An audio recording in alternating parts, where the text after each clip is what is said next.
আব্বা, ও আব্বা, মায়ের স্বপ্ন ধরে খালি ৩ বেলায় গরুর তো খাইতে করছে, তুমি কিছু খাও না কে?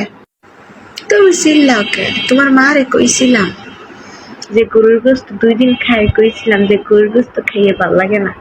তোমার মা কইছে কি জানো?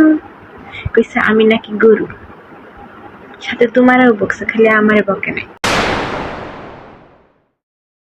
কইছে আমি নাকি গরু, আমার পেটতে বেরিয়েছে আর এক গরু। তাহলে আমার পেটতে কেডা বেরিয়েছে?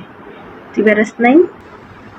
আমি তোমার পেট থেকে কবে বেরিলাম? আমি না মায়ের পেট থেকে বেরিয়েছি।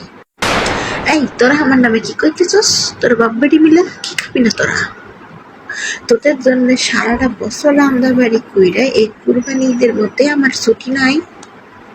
কুরবানি ঈদের মধ্যে ছুটি দিবি না। এক ঘাড়ি গরু গোস্ত রাইন্দা রাখছি, এটা দিনে দিনে খাবে, মাত্র একটা সপ্তাহ রান্ধি না, তাই তোদের একেবারে কি হয়ে গেছে? তার না এখন তোরা কে এক সপ্তাহকে ৩৬৫ দিনই গরুর গোস্ত খাবি। আর তোর জন্য গরুর গোস্ত বা গরু ব্যাপারে দেখে বিয়া দিব, সারা জীবনে গরু খাবি। তোরা বাপ বেটা মন চাইলে রান্না কইরা খা, আমি রাঁধতে পারবো না। খা তোরা, যতদিন ফ্রিজে গরুর গোস্ত থাকবো ততদিন খাওয়া লাগবে। বউ তুমি এত কে? আমরা কিছু কইছি? তুমি যা খাইবে আমি তাই খাবো। আচ্ছা ভালো ভালো কইতেছি, যা রাঁধতেছে তাই খা, পরে এটাও কপালে জুটতো না। ঠিক আছে, তাই খামো।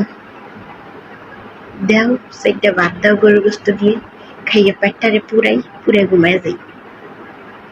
পেটে এখন গরুর গোস্ত, পেটে মনে হয় গরু ছাড়া কিছু বুঝে না।